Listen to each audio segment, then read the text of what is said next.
gun control in America. Gun control in America has a balance. Okay, every day over 100 American lives are lost to gun violence. This means shootings, accidental shootings, regular homicides, and even suicides. These statistics show a growing public health concern about just gun violence and gun safety overall, and if we should change the rules and regulations of how we go about owning guns and how we go about selling guns. Gun violence is a public health crisis. Gun violence has peaked so far. Right now, it's peaking in the the violence that's going on right now.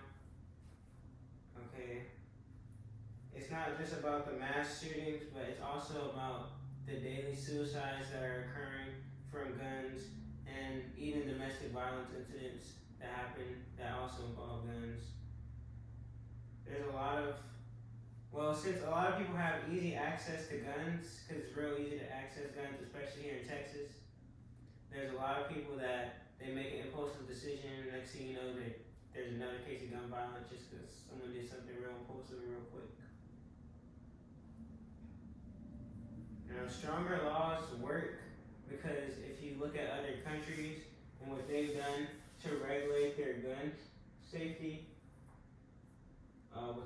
you could actually see, that graph is just of states, but if you see New York has real strict gun laws right there, and they're at 10% they're at 10% gun ownership, and they're only at under 5 gun deaths per 100,000 residents, which is one of the lowest rates, despite New York having one of the largest populations in the United States.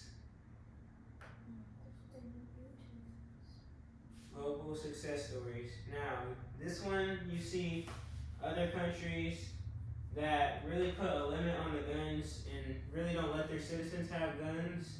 They have super strict laws. You see the firearm death rate per 100 people. The average in the United States is 10.6, which is the highest in the world. Canada follows us at 2, Australia at 0.9,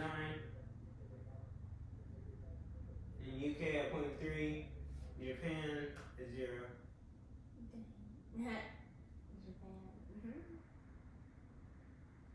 Now, the Second Amendment and safety relates to us because a lot of people would say that it violates the Second Amendment and that criminals will still be able to get guns illegally.